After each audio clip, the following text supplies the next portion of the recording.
Welcome to a brand new episode of Unblocking Your Purpose. I am your host, your girl, Jada. Welcome, welcome, welcome, and thanks for being here. We are going to jump right into this episode because I know that the holidays are in full effect and we are all busy. So I just wanted to get in here to encourage you, to motivate you, to help you to remember that you are not to be forgotten in this holiday season. So let's get on into the meat of this episode where we are talking all about success. Funny story, my therapist, I would say like 3 years ago, asked me what was my definition of success.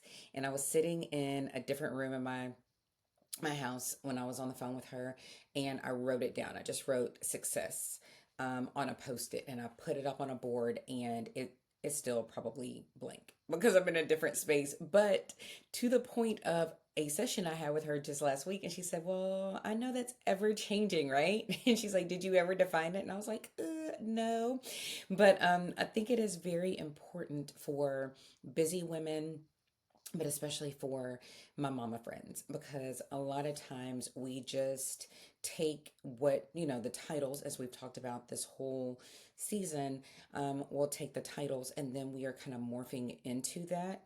And I'm not even sure if that's what we would consider to be quote unquote success or successful. So I just kind of wanted to touch on this a little bit, especially as we are at the end of the year. We're about to go into a new year and we're thinking about the things that we want to keep, or things we want to start, or maybe some things we want to leave behind. So as we are about to start looking at those things, I just want to put this little nugget into your mind so maybe you can think about it. Your subconscious mind will now have something to work on while you're still doing all the things. Okay, so we are going to start with our Bible verse, and I'm actually going to use Proverbs 16:3 out of the NIV, and it says, "Commit to the Lord whatever you do, and He will establish your plans."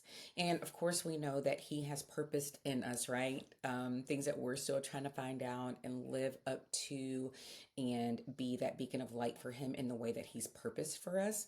But I think it is important that when we commit the things that we are doing to Him, that he will help to establish those plans, and he will help to establish the ways in which we should go about it when we may feel lost. So I thought that that was a good verse. But let's think about this for a minute, right? The pressure to perform. If you're anything like me, and maybe your story is similar, maybe it's different, but there were certain things that our environment, our parents, grandparents, maybe friends, siblings, all the things, right? And now, even in today's world with social media and new people you're meeting, there are certain pressures that are put on us. I know for me it was, "Jada, you have the rest of your life to work, so right now mom and dad want you to focus on school, be good at school, be good at whatever extracurricular." So for me it was soccer primarily, and I played clarinet. I was in AP classes, so my focus was like, that was my job, that is what I was supposed to work at, because that was setting me up for the next step, right? Okay, you do so well in your younger years, and now you're going to apply for college, and then I get into college. Okay, what am I going to study? What am I going to do? And then it's like, "Oh, are you going to go to postgraduate school?" So on and so forth, right? So most of us have probably kind of been raised that way. Like, these are the things that we are going to do. I'm going to go to school, and then after I get a job and get my degree. And I know for me and my friends, it was really like we were focused on that. We weren't necessarily like rushing out to go get married and start families. Like, it was just kind of a different time for us. And nothing good or bad. It's just, it is what it is. So a lot of us did the family thing later, but a lot of us were probably still had that planted, right? Okay, you're going to school, you're getting a degree, you're getting a job, you're starting a career. By the way, go get married, have babies, and then, you know, do everything. So I think a lot of us kind of went through that. And so then you have society that's telling you, like, yeah, these are the things you have to do. I mean, if you want to be successful, you have to have that job, and you have to make, this much money, and you have to live in this neighborhood, and your kids, you got to have so many kids, and you got to be in the right school, like all the things. Right. And so I think a lot of us were conditioned. And so we're like, okay, let me check all of those boxes, And we get those things. And again, maybe like me, you prayed for those things and then you receive them and we're grateful for them. But you might wake up one day and you're like, huh, like my therapist said to me, what is success? Like, do you feel successful? Is this what you were supposed, is this all you were supposed to do and all you were supposed to be? Now you should just be happy because that's what quote unquote success is. And I would venture to guess, and look, no scientific or no research done. I'm just off the top of my head thinking about people that I hang out with. Probably 80% of us are like, yeah, if I could do it different, I might do some things different. All right. Because what we thought and the things that we were driven or drawn to, I should say, what we were drawn to might not have aligned with what parents, society, friends, counselors thought we should do, right? So, success, yeah. I mean, I would think that I'm successful. I mean, to have retired from the military with 23 years of service, to have had basically a couple of careers, right? Being a civil servant for the government, and still being able to work, having my babies, having got to compete for the title of Miss Texas years ago. Like there were a lot of things that I did that, yeah, I would definitely say I was successful. But now at this point in my life, things that I'm drawn to, the alignment that I want to be in with God, I'm like, I mean, I think they all aided into who I am and how I am. But in terms of like success, which yes, I will share that. I have not defined it. So let's do that this week. Let's think about what that is.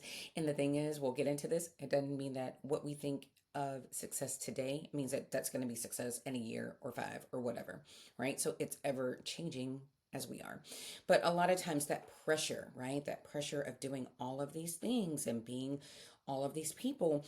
And the thing is, like, if it comes at the expense of our peace, if it comes at the expense of our identity, if it comes at the expense of our relationship with God, then is that really successful?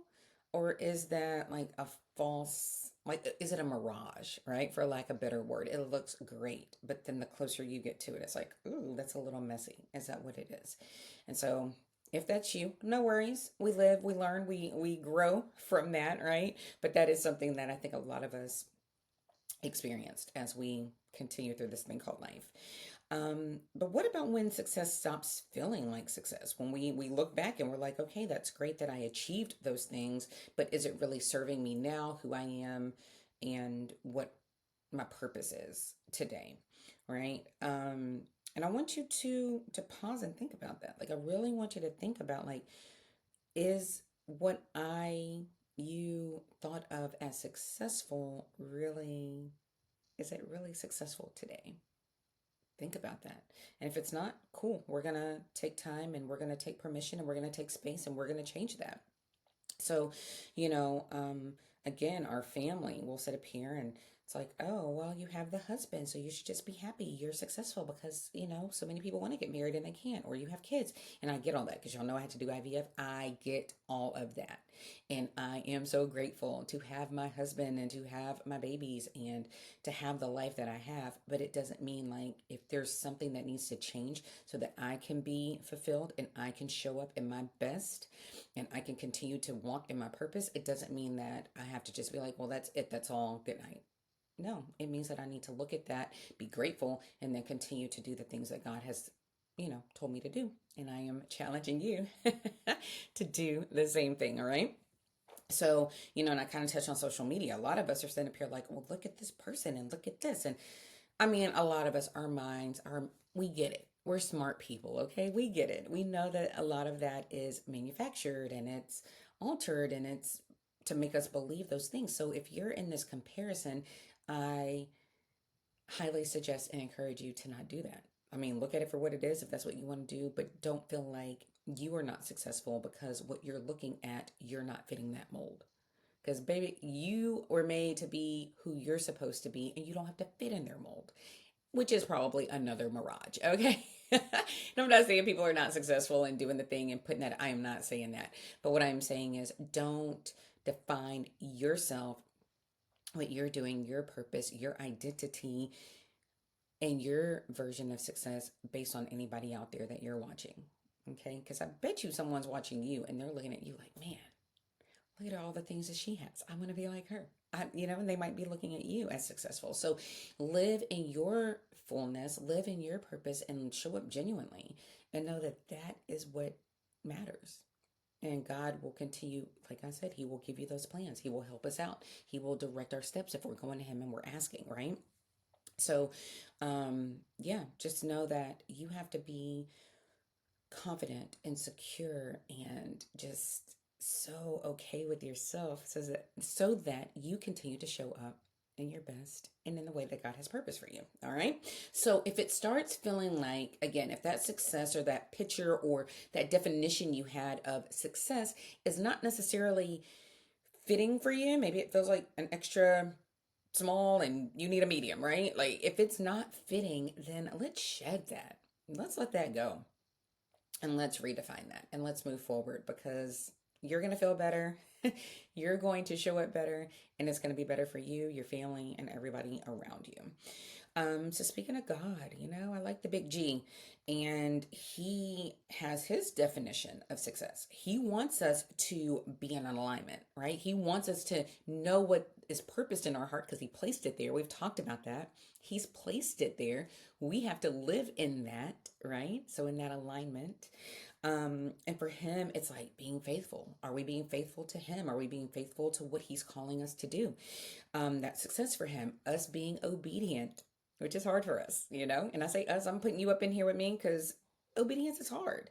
Because we want to do what we want to do, or we don't want to do something that's uncomfortable. We don't want to do something that might make us feel like we're being judged. I get it. Been there, done it. We'll continue to do it, but we have to be obedient to what it is that He has called for us to do, because that is His version or a piece of His definition of being successful. And He wants us to become the woman He has purpose for us to be. When we are moving in alignment, when we are moving in His, ordered path, in His lit path, then we are doing the things that He wants us to do. We are then bringing people to the kingdom because they're like, oh, I want more of you.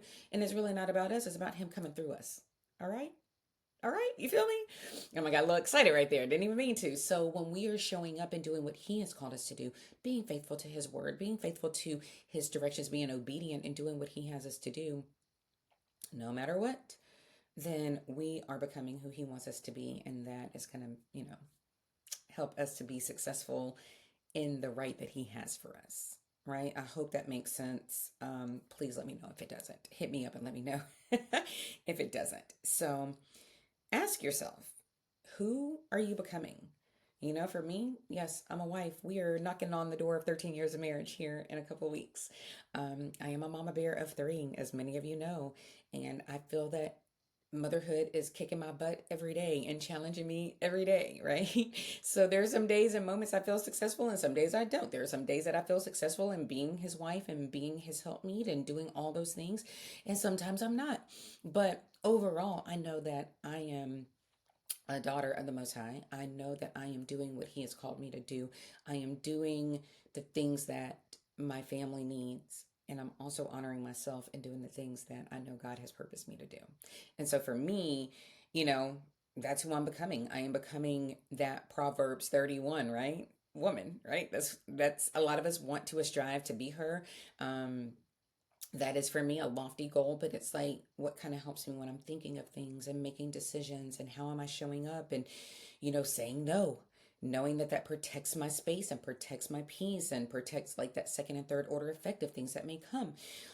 So that's who I'm becoming. It's not just about what I'm doing, but it's who I am becoming, who I am at my core, who when I am going home to see Jesus, right? That people are like, oh yeah, Jada was caring and compassionate and inspiring and empowering and motivating and wanting and challenging and wanting us to live in our best and to live with heaven here on earth because we have permission to do that. And so it's not just what we're doing every day, but who are we being? Are we being kind? Am I showing my babies, like, yes, you might fall, you may fail, but you get up and you keep going and you learn and you're still kind to everybody. And even when you have a moment and you mess up, you go back and you apologize. Like, who am I? Who am I being? And that's what I would ask you. Think about that. Who am I being? Who am I becoming? It's not just about the titles and the job and the task and the things to do, but who am I becoming? and who am I being for other people? Um, Also, think about what does not work anymore, right? So I was saying we're going into the new year. So things that don't serve you anymore, let that go. Right? I'm not gonna say I'm a hoarder, but I do like to keep a lot of things. I'm getting better though. I'm getting better at letting go of like physical things, and I'm also learning to let go of emotional things. We don't have to fear catch everything. We don't have to shoulder the burden for everybody. That is not our purpose. So if it's not helping you, if it's not reaching your goals, if it's not reclaiming your identity in a positive way, if it's not helping you to become who He's called you to be and who you desire to be, let it go. Not that you need permission, but let that go. You got a few more weeks. We can go ahead and start the new year clean, okay? And redefine success for the season, right? So I kind of mentioned that earlier. Just because we say, you know what, success for me now means I'm not being reactive, but I'm being proactive. Okay, so maybe then that becomes a habit. So it's not necessarily something that you have to like intentionally focus on. It's just going to become part of your being. So then you can focus on something else. Or maybe you define and say, oh, I want to do this. And it works for this time period because that's what you need to keep making forward progress. And then later on, you don't need it anymore. No problem. Let it go. It's okay.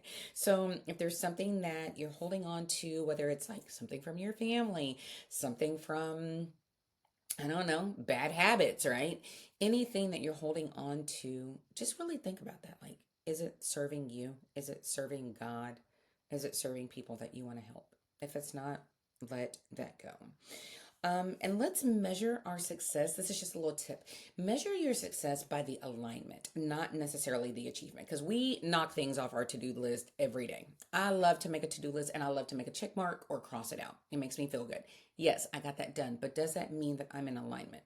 Maybe that task just needed to be done because my house needed to be clean, clothes had to be washed. Great. Yes, has to be done. But did that actually align with the things that I'm trying to do? Maybe, maybe not. So let's think about the things that align with our purpose, align with our identity, align with who we're becoming, who we desire to be, and are the things that we're doing align with that? And that might give you more of a sense of like, yes, I am successful in this. And always give yourself permission to grow and to change and to adapt and do something different if you need to. It's all good. No one is judging you. So you have the right to change your mind. You have the right to pivot. You have the right to change course. You have the right to evolve, sis. All right. So again, not that you need a lot of permission, but sometimes we really get stuck in like, I made this commitment. I have to stick to it. I have to do this. And maybe that was just what you needed in that season to keep you going and to help you grow and to have something that is going to set you up for another step. But it doesn't mean that you have to just hold on to things that are not serving you and serving Him. So I know we have a lot going on, as I said, but don't forget you in the midst of all of this, in the midst of the seasons, the holidays, the shopping, the cooking, all the baking, all of the things. Don't forget you, and we're about to go into a new year, and this is always a fresh time to kind of like think about things. So I'm just trying to get this to you just a few weeks early to start planting that seed, as I said, so that you can, start thinking of these things. Continue working on reclaiming your identity and becoming who God has purposed you to be. So until next week, take care of you, challenge yourself. I'm going to challenge myself. And I will see you or I will talk to you soon. All right. Love you. Bye.